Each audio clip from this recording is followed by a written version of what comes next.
This lecture is being brought to you in part by the generous gifts of these sponsors.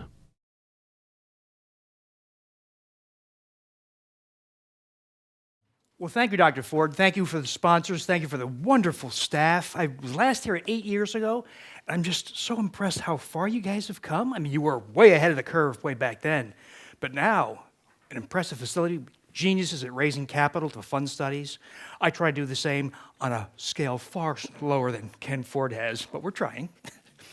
I've switched my attention to the area of the microbiome. I'm a cardiologist, so I don't play with poo and those kinds of things, but there is an absolute revolution going on. I think you may have kind of sensed this going on in the world of the microbiome. One of my concerns, though, is I'm always interested in giving people ideas that are actionable, things you can do, not just take this probiotic, get some fiber, and there's so much more you can do.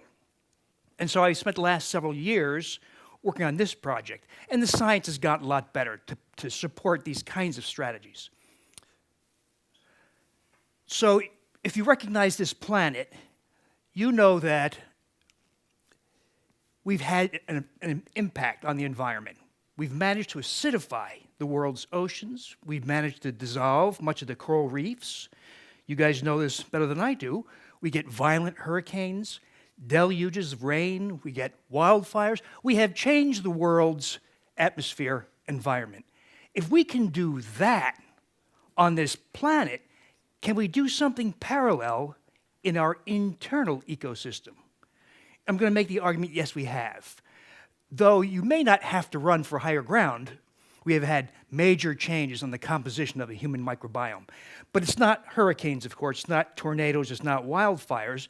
It's the decrease in diversity, the number of microbes that live in your GI tract. The diversity, the number of different species that live in your GI tract has been decimated, has been reduced dramatically. So we've knocked out microbes. We've reduced microbes in the human GI tract. Not only that, we've also knocked out healthy species, species that are good for you, and allowed unhealthy species to proliferate. And even further, these unhealthy species, these are species you've likely heard of as pathogens like E. coli or Klebsiella or Citrobacter, have proliferated, outmuscled unhealthy species, and then ascended up into the ileum, jejunum, duodenum, stomach, up into the upper GI tract. So 30 feet of trillions of microbes that live and die. Microbes don't last 70 years, right? They live and die in the space of hours to days. Well, when they die, we don't throw funerals for them, but the remnants of their bodies, some of it gets into your bloodstream. And that's a process relatively recently discovered called endotoxemia. But that process of endotoxemia now makes it crystal clear how microbes in the GI tract, living and dying, rapid succession, can be experienced as rosacea on the skin, as Parkinson's disease in the brain, as Alzheimer's dementia in the brain, as coronary disease, as atrial fibrillation, as the pain and swelling of rheumatoid arthritis in a joint. In other words, it's now clear that the microbiome, the intestinal microbiome, is not just a matter of the GI tract. It's a body-wide phenomenon via this process of proliferation and then release of endotoxemia. We won't concentrate on that tonight, though. So we've lost crucial species. Why? Well, you know this, antibiotics. By age 40, most of us have gotten about 30 courses of antibiotics. Little kids get antibiotics about twice the rate that we do. So there was a flood of antibiotics coming our way. That's not even factoring in the antibiotics in your food, right? 33% of children now delivered by C-section. Regardless of the cause, when kids are delivered by C-section, they don't pass the birth canal, of course, don't acquire the microbes from mom, and unfortunately, I know it's very difficult for a woman to breastfeed, it's very inconvenient, etc., but only about half of children by age 6 months are still being breastfed. So they're being deprived of the microbes and other nutrients that come from breastfeeding. We have factors in food that disrupt the microbiome. Emulsifying agents like polysorbate 80 or carboxymethylcellulose or carrageenan that dissolve the mucus barrier. You know, we're all protected from our microbes and food by a less than 1 millimeter thick mucus barrier. Well, all those foods in peanut butter and salad dressing dissolve the mucus barrier transiently, but that allows inflammation. It changes the composition of microbes in the GI tract. Synthetic sweeteners in your diet cola or in your other foods like aspartame, acesulfame, neosulfame, saccharin, sucralose. All these sweeteners change the microbiome. It takes, even if you're slender and active, you acquire the microbiome of an obese type 2 diabetic. So massive changes in the composition of your microbiome that pushes you towards weight gain and type 2 diabetes. Drugs, stomach acid blocking drugs, statin drugs, non-steroidal anti-inflammatory drugs like ibuprofen, naproxen, diclofenac, antidepressants. The list is relatively short because if you're a drug company and you want to get a drug approved, there's no requirement that you map out the microbiome changes you cause with your drug. That may come in future, but right now we have limited information, but we do know those drugs have dramatic changes in the composition of your microbiome. Chlorinated drinking water. You can't go to the river, right? You can't go to the bay and drink that water. It's got funny stuff. It's got sewage. It's got herbicide, pesticide runoff. It's got amoeba, all kinds of bad things for us because of industrialization, commercialization, dense population. So we have to filter our water, and then many municipalities chlorinate the water. Well, that disrupts your mucus barrier and thereby introduces changes in the composition of the bacteria in your GI tract. Heavy metals, cadmium in shellfish, mercury in seafood, those have microbiome implications. Herbicides and pesticides in your lettuce and green peppers and your bananas. Glyphosate, you guys know that glyphosate is the active ingredient in the herbicide Roundup, so it's an herbicide. But when Monsanto filed its patents for glyphosate as an herbicide, they also filed patents for glyphosate as an antibiotic. But it never came to market because glyphosate is an antibiotic of the worst kind because it's effective against healthy bacterial species that we need, like lactobacillus, but ineffective against pathogenic species like E. coli or Pseudomonas. So glyphosate essentially selects for unhealthy microbes. It selects for having an overgrowth, say, of Klebsiella or E. coli. And of course, glyphosate is ubiquitous. If we tested all of us, sadly, urine or blood or other body fluid, we would find all of us have glyphosate at substantial quantities in our blood, even if you buy organic food, because you breathe air, walk on the ground, and drink the water. So we all have glyphosate, and it's a major disruptor of the microbiome. And then recent evidence shows us that your microbiome is to some degree the product of your grandmother's or grandfather's microbiome, and in turn of your mother and father's microbiome. And then you, in turn, seed your child's microbiome. And with each step of the way, if there's been disruption, and there likely has, of the microbiome composition, you pass it on and you stack the deterioration of the composition of the microbiome. So you can see what's going on here. In this world of factors that disrupt the microbiome, it's all adding up and getting worse. Now, I've got good news too, so hang on. So among the things we lose are what are called keystone species or foundational species. So bear with me on this one. So think of plankton in the ocean. Plankton are small animals and plants. Some are microscopic, some you can see with the eye, but they fill the oceans, or they're supposed to fill the oceans. And filter-feeding creatures like jellyfish and whales. If you watch Discovery Channel, you guys all know this, right? So filter-feeding larger fish feed on the small plankton. Well, what happens when plankton start to decrease in number, start to disappear? Well, the bigger species also start to suffer and disappear. So that phenomenon that applies to the oceans is the idea of keystone species. Well, the same kind of principle applies to your internal ecosystem. There are keystone species in your GI tract too. I want to focus today on how to restore two essential keystones. There's probably a whole bunch of lost keystone species, probably hundreds. It's hard to know what's absent, right? It's easier to tell what's there as opposed to what's missing, but there are hints at what's missing. And so we'll talk about two essential keystone bacteria missing that, when restored, have outsized effects on your health, well-being, aging, other factors. So why bother? Why bother with all this business, worrying about microbes in your GI tract? Well, you can achieve such things as shrinking your waist, losing weight. The ladies love this: smoother, moister skin, increased dermal thickness, reduced inflammation, whatever form it takes, whether it's type 2 diabetes, weight gain, rheumatoid arthritis, lupus, whatever. Diseases that all share inflammatory pathways. We'll talk about how babies can sleep better, have fewer bowel movements, and be healthier later on as bigger kids. Reduce joint pain.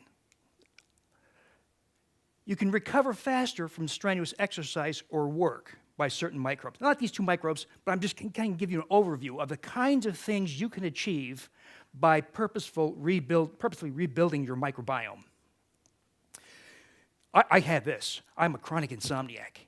Can't sleep. Hate to go to bed, toss and turn, sleep a couple hours, wake up, watch TV, read a book, go back to sleep, wake up, feel like crap next day. That was for many years, taking things to make me sleep. I now sleep 9 hours a night, straight through, vivid, colorful dreams with no drugs, nothing like that, but addressing some microbes. Increased strength. As we age, we lose about 1/3 of our muscle and strength. You can get it back. And not by going to the gym 5 days a week for an hour. I'm talking about with minimal effort, you can regain a lot of lost muscle and lost strength. You can preserve bone density. So maybe rather than take a drug to do it, you can do it with microbes. Feel better, feel happier, reduce anxiety, liking other people better. Enhance your immune response. That's one of the most exciting areas in the microbiome. You can have extraordinary effects on the immune response by restoring a few microbes. You can accelerate healing. That's a biggie. So whether it's an injury you had or maybe a post-op surgical wound, whatever, you can heal faster. Healing faster is an indirect surrogate for youthfulness. So if you're healing faster, what do you conclude? You may have regained some more youthful characteristics. I'm going to go so far as to say maybe you get partial age reversal. So bear with me on that one. But I think you'll see, add it all up, and people seem to reacquire at least some of the aspects of youthfulness. So let's talk about this lost microbe, Bifidobacterium infantis. And I know these names, and you'll see the names and the strains are just a jumble, but I didn't make this stuff up, so sorry. So a baby is supposed to acquire Bifidobacterium infantis by passage through the birth canal at birth, or by breastfeeding or contact with its mom shortly after birth. But of course, most infants don't get it. About 90% of infants do not get Bifidobacterium infantis because they're, well, here we'll go through that, because they're delivered by C-section or because mom didn't have it in the first place. I don't know if you know this, but if ladies remember when you delivered your children, you got antibiotics at time of delivery because you had an episiotomy or because you had a C-section or sometimes just prophylactically, and the baby does also, often for beta strep infection prophylaxis. So mom and baby both receive a fair dose of antibiotics, and that's just at birth. We're not talking about down the road for other reasons. So, and a lot of these beneficial microbes are very sensitive to conventional antibiotics. C-section delivery, right? So 33% of children don't get it. So where do they get their microbes from? If you don't get it from C-section, from vaginal delivery or from breastfeeding, where do you get your microbes from? Hospital surfaces, nurses, staff, right? And you guys know hospitals are hotbeds of filthy microbes, resistant microbes. So if your children are getting their microbes from a hospital, that's just not a good thing. Bottle feeding, synthetic formula, which is a real problem area. Once you let these things happen, there's an overgrowth of unhealthy microbes. We call proteobacteria or enterobacteriaceae. These are unhealthy things we would think of as stool microbes. These begin to overpopulate the baby. So the reason why bifidobacteria is important is because of all the things in human breast milk. There's all kinds of good stuff. There's antibodies, there's proteins, but there's also something called human milk oligosaccharides. Now the human baby does not have the enzymes to digest those human milk oligosaccharides. It needs specific microbes. It's an odd twist of evolution, isn't it? Humans can feed on their mom's breast milk, but don't, and get the human milk oligosaccharides, but lack the enzymes that allow them to digest those oligosaccharides. So how much human milk oligosaccharides in synthetic formula? 0. Yeah, nothing. There's some other good things in there, other proteins, other fats, etc. But in the way of human milk oligosaccharides, there is nothing. So what does that mean? Well, what happens if you were to give a child Bifidobacterium infantis? Well, the baby develops better. Neurodevelopmental progress is better. Less colic. This is an odd thing. So in the early 20th century, baby poop was very acidic, and they had less diaper rash. Modern poop is more alkaline, about 10-fold less acidic. Well, that tells us the baby's metabolizing fewer oligosaccharides to fatty acids. So modern baby poop is much less acidic. Well, it's restored. If you allow a baby to get Bifidobacterium infantis and acidify it and digest human milk oligosaccharides, acidic poop becomes more acidic. Parents love this one. The baby is more likely to sleep through the night and not wake you up at 2 in the morning and 4 in the morning and 6 in the morning.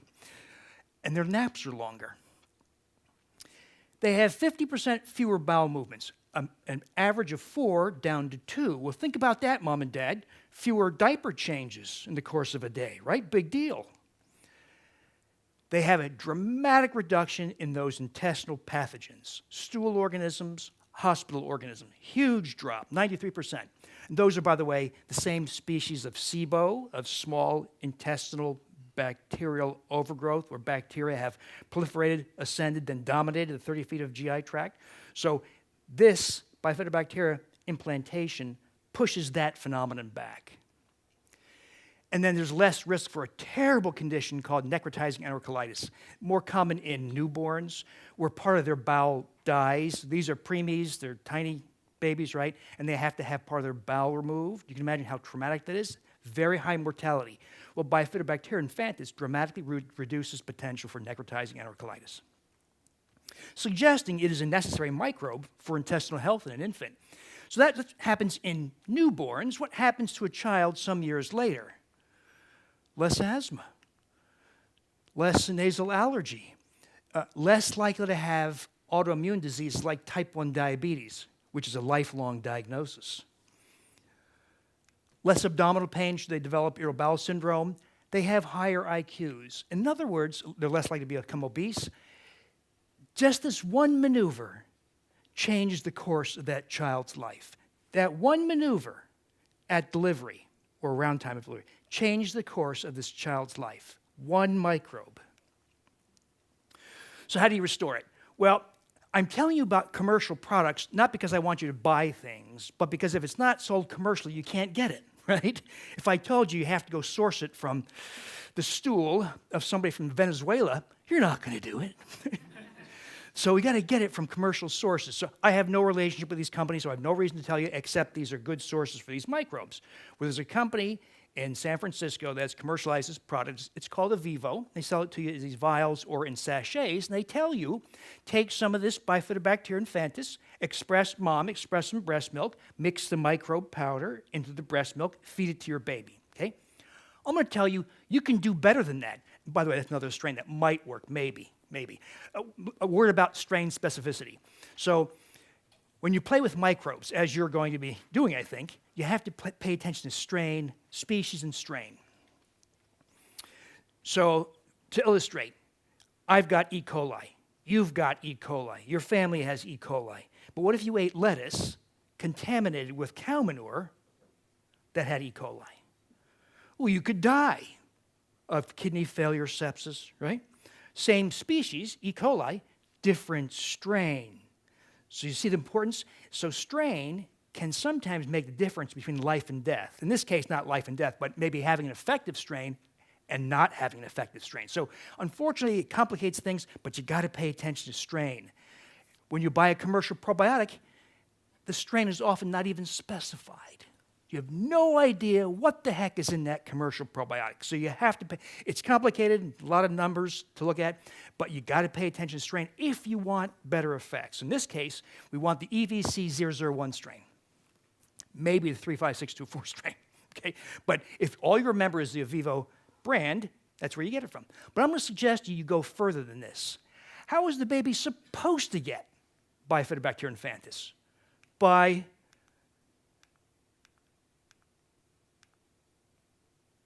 getting it from mom, right? So what if we did, instead of just having it given to the baby, you make yogurt with it. You're going to make, if you want to, Bifidobacterium infantis yogurt. Now, we use extended fermentation. When you buy commercial yogurt, it's been fermented 4 hours. So when you look at microbes, microbes don't have mommy and daddy microbes, right? They just double. One bacteria becomes 2, 2 becomes 4.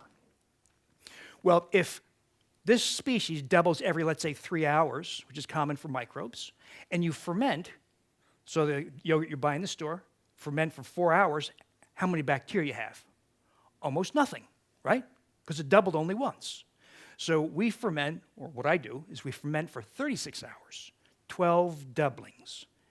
And remember the story, the kid's riddle? Which would you rather have? $1 million or a penny that doubles every day for 30 days? So everybody's, $1 million, right? Not recognizing that the penny that doubles every day becomes over $5.5 million. And if you look at the graph of how that occurs, you'll see that the increase in money begins at around day 26 or 27. If you substitute 3-hour increments for those days, you'll see that the increase in bacterial numbers occurs at hour 30 to 36. And so we ferment for really long times so that we get bigger numbers of bacteria, bigger effects. Mom consumes the yogurt, let's say at the start of pregnancy or sometime during pregnancy. She repopulates her birth canal and her breast. Now, that's a really interesting thing. Think about that. If you take a probiotic or bacteria orally and goes in the gastrointestinal tract, how in the world does it get to the vagina? There's no connection. There's no direct connection. How does it get to the breast milk? There's no connection, right? Your duodenum is not connected to the breast. But this is a new phenomenon been described in multiple sites. That is, you take something orally, it can populate other parts of the body. That's true for healthy microbes. It's also true for unhealthy microbes. It's a two-way street. In other words, it's becoming clear that unhealthy microbes in the GI tract can also populate other places too by escaping and getting out. That's kind of new information. But in this case, we're using it to our benefit. So mom consumes Bifidobacterium infantis yogurt. She populates the birth canal. She populates the breast milk. Baby is born. She gives the baby Bifidobacterium infantis. That's likely to be better than giving the baby directly because when mom restores the microbe to her baby, it's in the context of a broader microbiome that mom is providing.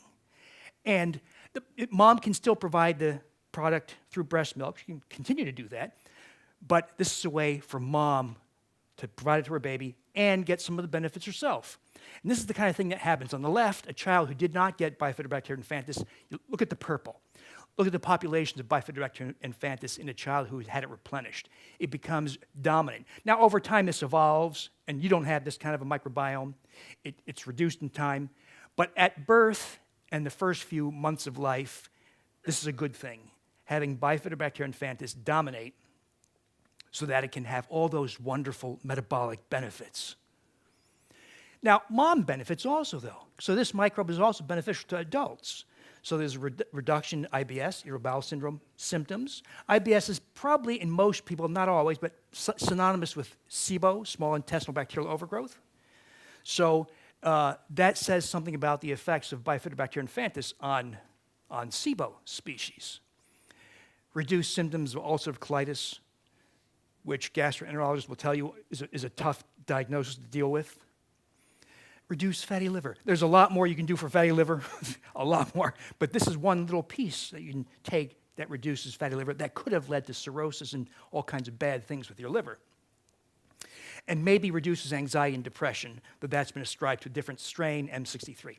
The point being, and my microbiologist friend Raul Cano is a champion at this, recognizing that bacteria don't occur in isolation. They occur in what are called guilds or consortia.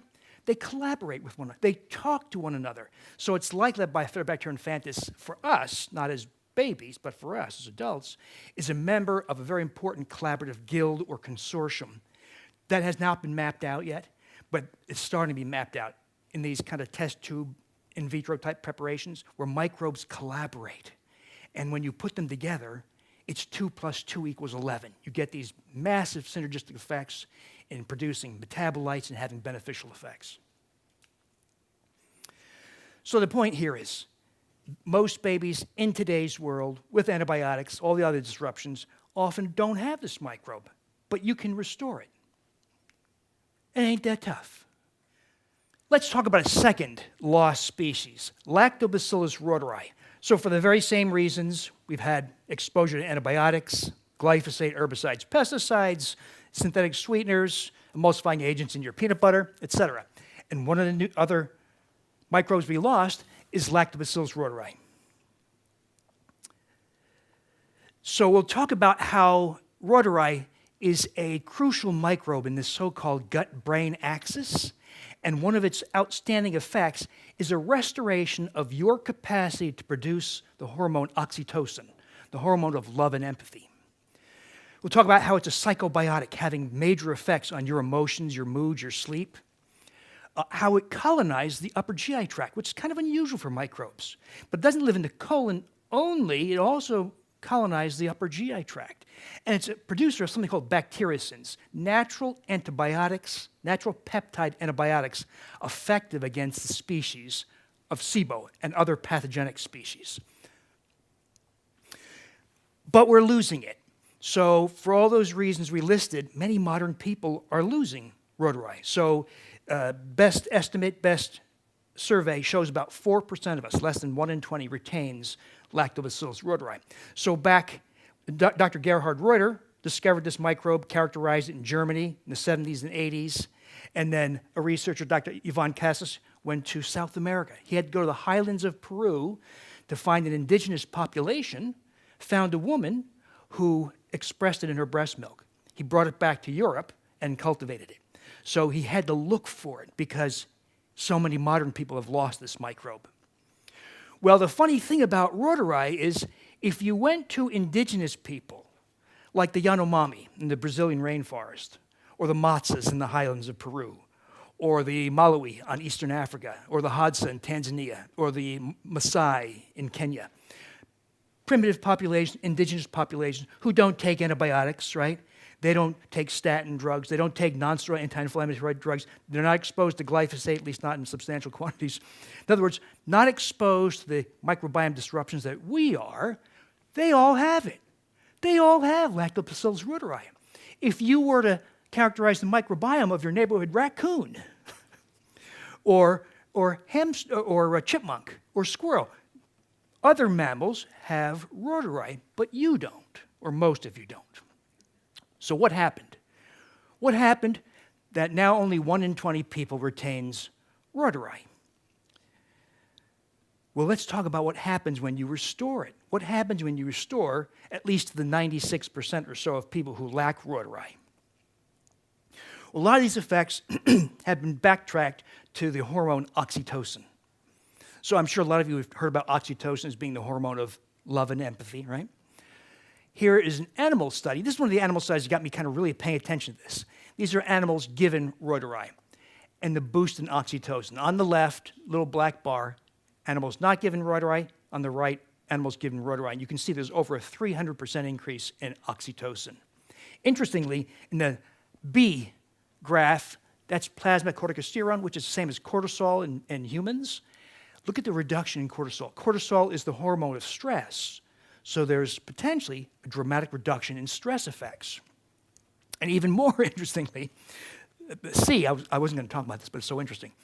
The thymus. The thymus gland sits right here, and it's the gland of T-cell immunity. So when you were 15, your thymus gland was at its maximal size and T-cell production capacity. After age 15, it starts to shrink.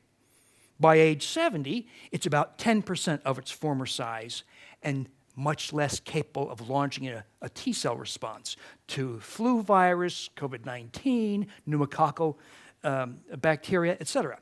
So it explains why the thymic atrophy or thymic involution explains why people are more likely to die, say, of flu or pneumococcal pneumonia at age 75 than at age 15. Or why there's more cancer, because there's less immune surveillance. Giving someone rotary, at least in animal models, and thereby boosting oxytocin, reverses thymic atrophy. So it's one of the studies on our docket to get done over the years to see if that holds true in humans, but I think it does. So how does it work? So you restore rotary to your GI tract. It colonizes, remember, the entire length of the GI tract, not just the colon. It colonizes stomach, duodenum, jejunum, ileum, takes up residence, sends a signal backward, retrograde, through the vagus nerve, to the pituitary and hypothalamus to release oxytocin. So it's kind of a convoluted mechanism. But here's an example of accelerated healing. Now, this is a mouse. You inflict a wound. These are all 5 days later after the wound. If they don't get rotary, they still have a wide open wound. If they get rotary, the wound is healed in 5 days. So healing is accelerated. Now, skin healing is skin healing, but skin healing can also be viewed as an indirect gauge of youthful response. So if you restore the youthful capacity to heal, you may have restored some aspects of you. Who heals faster, a 5-year-old or a 70-year-old? A 5-year-old, right? And part of the reason is oxytocin. So you can turn that. Now, this was done in humans also. It wasn't quite as vigorous. So in mice, healing time is cut by 50%. Healing time is cut by 50%. In humans, it's more like 35%. But that's 35% abbreviation of healing time, which is still quite substantial.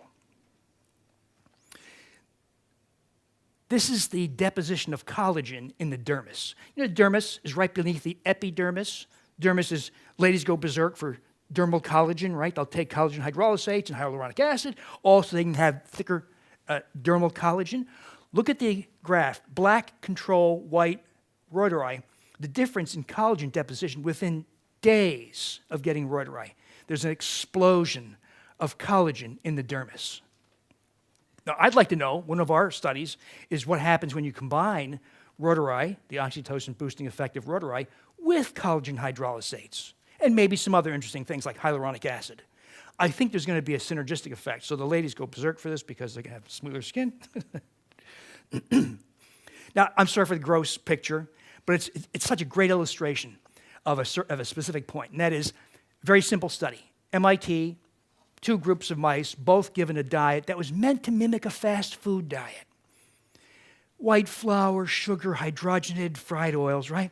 So group on the left, given this bad diet, got fat, got old, lost hair, stopped playing with each other, stopped mating, got fat and old and died. Right? Group on the right got rotary with the crappy diet, stayed slender, had thick fur, played with each other, mated with each other. They stayed young until death. Did you catch that?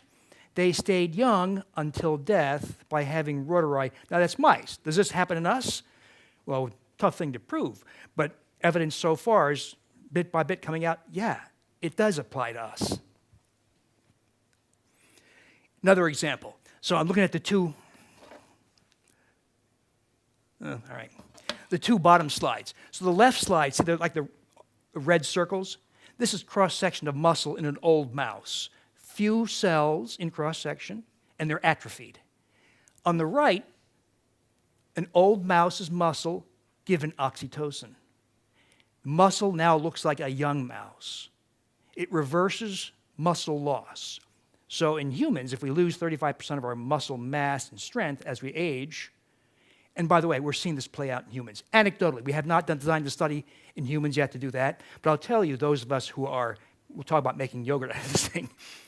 Many of us have an explosion, a return of youthful muscle and strength. So we could say that reuteri acts as a so-called psychobiotic.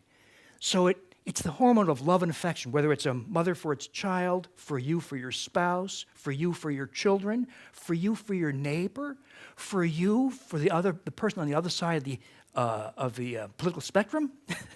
So it's a return. Now, so think about this for a moment. We're talking about a microbe lost by 96% of Americans, responsible for provocation of oxytocin, when restored, at a time of record social isolation, suicide, divorce. Could the loss of reuteri in most modern people be at least part of the explanation behind these modern social phenomena? I think it is. I think that there's more to it than that, right? Of course. But it could be at least part of the explanation for a lot of modern social phenomena. So anyway, as a psychobiotic, oxytocin is responsible for love and affection and seeing another person's point of view. It's important for sociability, for the desire to connect with other people, and a reduction in social anxiety, that anxiety you might get when you have to be at an office party or a neighborhood party, that is reduced. That's a real problem for some people. Social anxiety. So oxytocin restoration, as a psychobiotic, impacts sleep. I can tell a lot of us anecdotally who make this yogurt, and this I don't know if we'll verify or validate with studies, but it is interesting. We could. People are having deeper sleep, extended REM, the deep phase of restorative sleep, and vivid dreams. People will say, I don't think I remember my dreams, but now I do. I was flying through the air. I showed up in English class in my underwear, and I showed up at a play and forgot my lines. All those kinds of kid dreams come back. Appetite is suppressed. That is well documented, by the way. Appetite is suppressed specifically for snacks and junk, so-called hedonic eating. So you'll find you can walk by that platter full of donuts at the office. You couldn't care less. It doesn't interest you at all. So those of you who attended the Wheat Belly talks know that removal of gliadin-derived opioid peptides gives you huge control over your appetite because the gliadin-derived opioid peptides act as appetite stimulants. They drive appetite. Combine that with the oxytocin boosting effect of reuteri restoration, you have magnificent, complete control over appetite. Food still tastes great, but you are in control of appetite. You are not tempted by the French fries at the barbecue party or anything like that. Libido goes up. Isn't that interesting? And you have a restoration of empathy. So it's really kind of a global impact on your emotions by restoring this one microbe. So in summary, the effects of restoring reuteri. It restores feelings of empathy and well-being, restores dermal collagen, and reduces wrinkle depth. Restores youthful muscle and strength. This is good human data, preserves bone density in ladies. Deeper sleep, reduces appetite. Now, there's some speculative changes because they've not yet been corroborated in humans. We have this on our list of studies to follow through on. Increased testosterone in males. And by the way, in the experimental model, it's a huge effect. It's not a small effect, it's a huge effect. It's a 300% increase. Increased growth hormone. That is a big effect, potentially also. Effects tend to be bigger in experimental models than in humans, so we'll explore that too. If we can reverse, or at least somewhat reverse thymic involution, that is a huge change in human health, because it means potentially you have much less potential for infections, viral infections, maybe even cancers. So let's talk about how L. reuteri also colonizes the upper GI tract. Whoops. So we talked just in passing about this idea of small intestinal bacterial overgrowth, that it colonizes the upper GI tract. Well, if we have this modern phenomenon of small intestinal bacterial overgrowth, where trillions of microbes have proliferated, inhabit the upper GI tract, and then release their toxins into the bloodstream, endotoxemia, well, is the loss of reuteri and its capacity to colonize the upper GI tract part of the reason why we have an epidemic of SIBO? My back-of-the-envelope calculations on how many Americans have SIBO easily exceeds 100 million people. It's a whole other conversation, but you'll see the emerging evidence suggests this is true for about 1 in 3 Americans now, that we have this proliferation of microbes in the GI tract. But it doesn't show up necessarily as an abdominal symptom. It could show up as psoriasis, or restless leg syndrome, or migraine headaches, or rosacea, or numerous other conditions. So as an illustration of the immune protecting effects of rotari, here was a nice little Canadian study. They just gave workers in a factory rotari at relatively low dose. You know, we went through a period where if you bought a commercial probiotic, the dose given to you were in the millions. But it's becoming clear that effective doses of probiotics should probably be into the hundreds of billions, 1,000-fold more than what we were getting from the early versions of probiotics. Well, anyway, in this factory population in Canada, given low dose, essentially baby dose rotari, but nonetheless, on the left side, how many people got sick, called in sick? About 27% without rotari, about 11% on rotari. But look at the shift workers. 33, 34% called in sick over this almost 2-month period, 2.5 months, and nobody called in sick. It's just one of the pieces of evidence that rotari is a crucial player in your immune response. So there's some really cool emerging observations with rotari coming out. So rotari and oxytocin may be very important for kids with autism. They're giving kids intranasal oxytocin, but this is a way to restore endogenous production of oxytocin, your own internal production of oxytocin, which is likely superior. Intranasal is about a 90-minute phenomenon. When a mom gets injection of oxytocin to cause uterine contraction at delivery, it works about 3 minutes.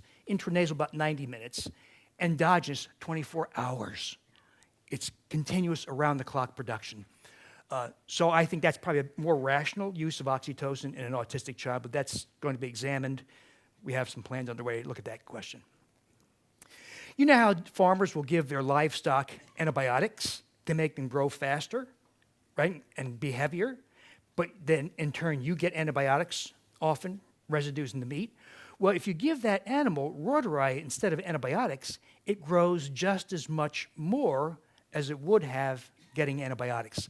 So this, I'm hoping, will trigger a trend to get away from antibiotics, and they are. And it may be we give them microbes, like rotari instead, which is a lot better idea. It may heal colitis, like ulcerative colitis, or at least contribute to it. Reduce skin inflammation, photoaging, sun exposure. It may protect you from melanoma because of its effects on skin. That's experimental, that has yet to be corroborated in humans. It may be a major player in protecting your dental health and can reduce the common atopic dermatitis in your skin. And so what we're trying to do is restore microbes. These are just 2 examples. Bifidobacterium infantis. And by the way, even if you're not planning to have children, you may have children or grandchildren who are grown, or one of your children are preparing to have a baby. Letting them know about Bifidobacterium infantis can be very, very important for their child's future health. And then rotari is for everybody. By the way, let me tell you, because I don't have those slides, how to make this, if you're interested in the yogurt. So we're going to use prolonged fermentation. We're not going to do what they do in a factory to make Chobani, Stonyfield, Faye, right, none of that stuff. 4 hours fermentation. We're going to use extended fermentation. We're going to use, if you want to do this, 36 hours of fermentation, 12 doublings. So just like that kid's riddle, right? You want to allow enough time for the growth curve to be vertical. We did flow cytometry on these yogurts, and the last count we got was 262 billion counts per half-cup serving. So to make the yogurt, you need the microbe. So you need either the Vivo EVC001. You can buy that. I think it's a little costly. I think it's like $79, something like that. But when you make yogurt, you only need to buy the microbe once, because you can make the yogurt once from the microbe that you buy, then you make subsequent batches from a prior batch, so you don't have to buy it again. If you do the rotari, the strains we've been using are from a company called BioGaia, B-I-O-G-A-I-A, and the product is called Gastrus, G-A-S-T-R-U-S. And forgive me, I don't have the slides to show you. It's not another flash drive. And you get those online. They're widely available. The gastrus is like $24. And then we make yogurt. So we have to crush those tablets if it's the gastrus. We have to empty one capsule if it, or a sachet if it's the Vivo. Put it in a bowl. We add a prebiotic fiber. It's like adding cow manure to your garden. And then add a little bit of, I use organic half and half because I think we all need high fat. A couple tablespoons, make a slurry, okay? And then you need a device to keep it heated for rhodorite to 100 degrees Fahrenheit, for infantis 106 degrees Fahrenheit, for about 36 hours. So the best thing to do is get a yogurt maker that has adjustable temperature settings, or a sous vide device, a slow cooker, meat cooker, either basin or stick. Those are really good. They're among the best. That has adjustable temperature and time controls. Some of the Instant Pots can do this too, but some of the Instant Pots run too hot. Some of the preset yogurt makers also run too hot. So if you have a device like that, what you want to do is run it with a thermometer in it and some water and see what the temperature is. Because rhodorite will die at about 109 degrees Fahrenheit. And and infantis probably a little higher than that. So you don't want to kill your microbes. They're very heat sensitive. And then let it sit. Cover it lightly, saran wrap or something light. Keep it going for 36 hours. First batch often separates into curds and whey, solids and liquids.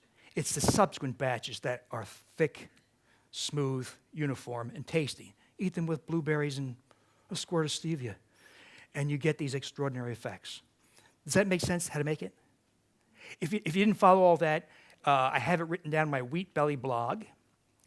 If you Google or put in your search engine rhodorite, rhodorite is R-E-U-T-E-R-I after Gerhard Reuter, the German discoverer. So put in rhodorite and Wheat Belly, and you'll see there's a post called Making L-Rhodorite Yogurt, a Step-by-Step Guide. And it shows you step by step. Don't make it harder than it is. It's actually very, very easy. But don't listen to people who say, that's not how you make yogurt. That's right, this is not yogurt. I call it yogurt because it looks like yogurt, smells like it, tastes like yogurt, but it's not yogurt. If we called the FDA, they would say, oh no, you can't call that yogurt because we say by our regulations, it has to be fermented with Lactobacillus bulgaricus and Streptococcus thermophilus. You can add other microbes, and of course they just ferment for 4 hours. We're using different microbes. We're fermenting for a prolonged period of time. We're tossing in prebiotic fibers, and that's how we get those super duper high bacterial counts. Now, a word of caution, we don't know. So one of the effects of rhodorite, of course, is provocation of oxytocin. So if you're pregnant and you say, I want to deliver my baby Wednesday, August 23rd at 8 a.m. So you come into the hospital, I put an IV in, they give you an injection of oxytocin. It provokes uterine contraction, you deliver your baby, right? Well, will that happen if you're not pregnant or just having menstrual cycles?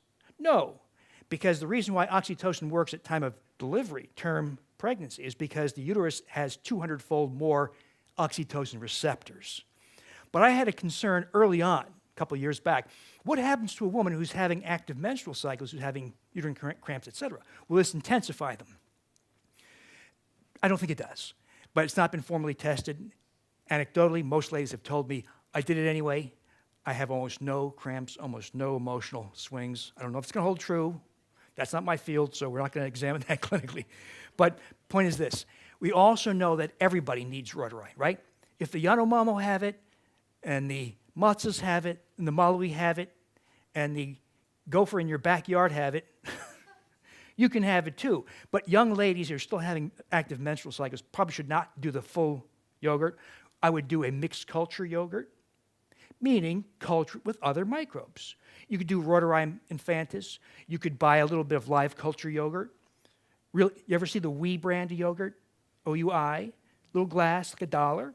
It's got Lactobacillus bulgaricus, Streptococcus thermophilus, the two common yogurt organisms.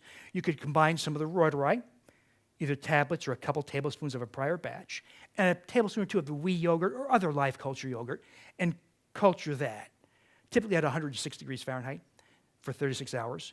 And you have, by the way, it's delicious yogurt when you do it that way. It'll be better than anything you've had before. That way you get the rhodorite, but you don't get the super duper high numbers that we get with the single monoculture rhodorite. Does that make sense? Okay. All right. Well, thank you for listening.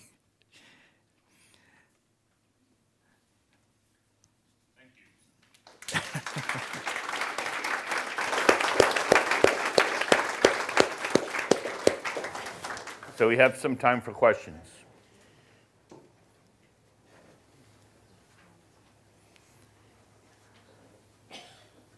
I think you need the. Oh, yeah.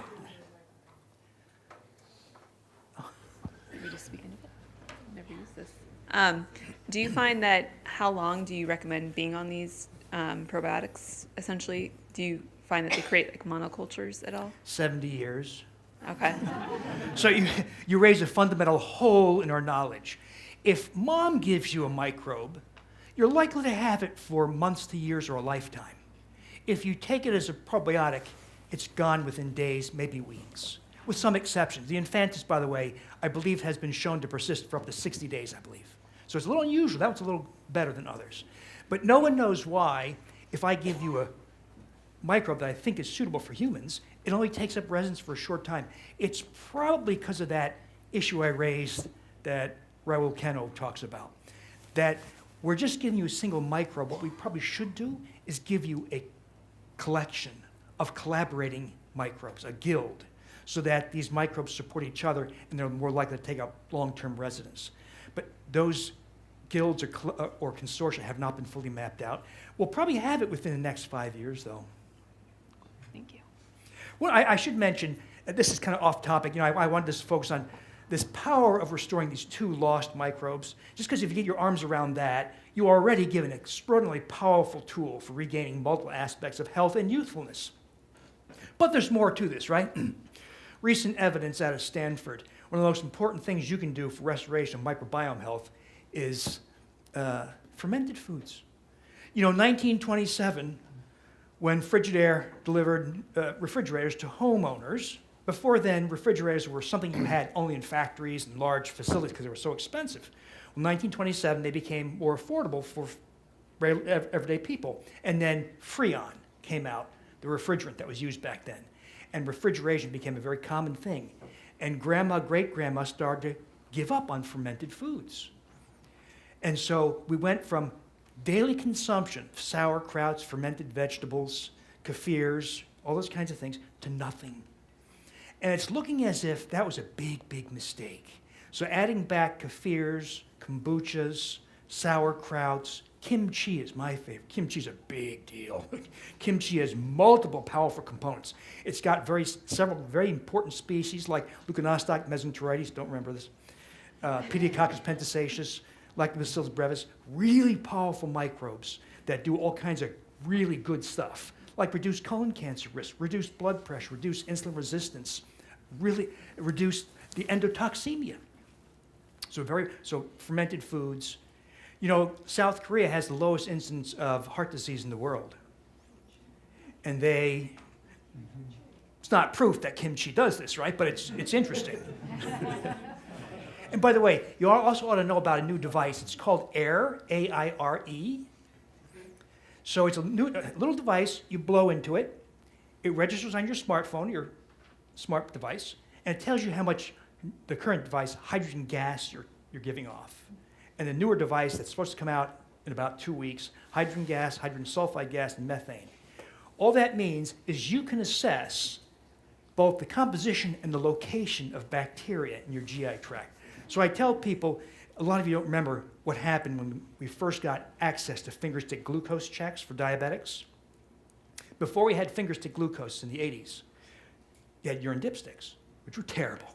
So management of diabetes was a crude, imprecise thing. It meant complications as young people. Fingerstick blood glucose was a game changer for diabetes management.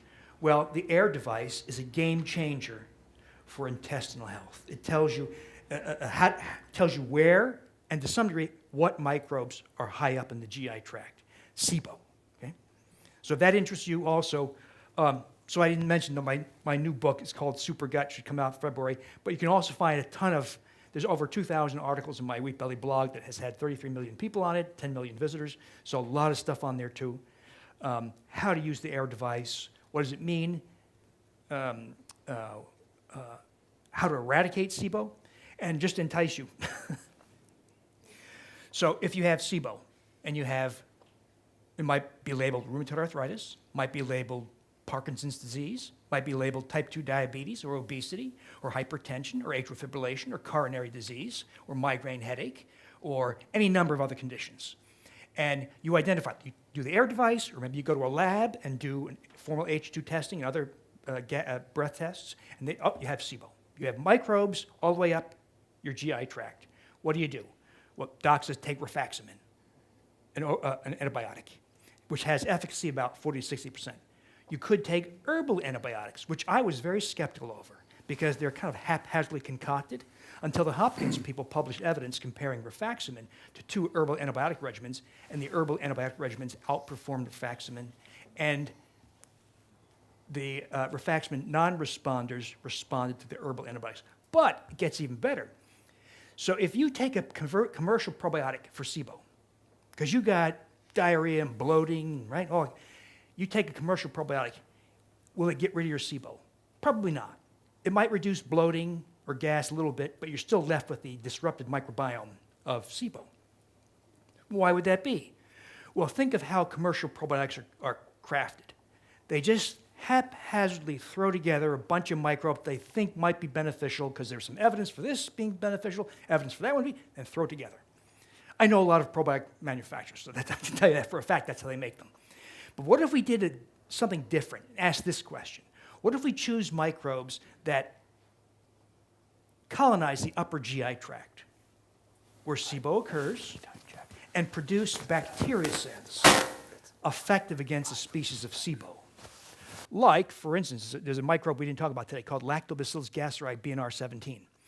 That is a bacteriocin powerhouse, produces 7 known bacteriocins. So we crafted a yogurt with 3 microbes, Lactobacillus gasseri BNR17, the 2 Rotari strains from the gastrus tablets, and one called Bacillus coagulans, something called GBI 36086. We made yogurt from those things, and this is preliminary, 13 out of 15 people normalized their SIBO H2 gas in their breath. I think we got rid of SIBO in the majority of people with a yogurt. Now, we'll formally look at that down the road, but so far, preliminarily, I think we're having a positive effect on SIBO, this extraordinary epidemic of SIBO with yogurt. And so if this interests you, SuperGut, follow my conversation. There'll be a website that accompanies SuperGut. You can track some of the new developments, some of the clinical trial evidence, and that kind of stuff. Thank you.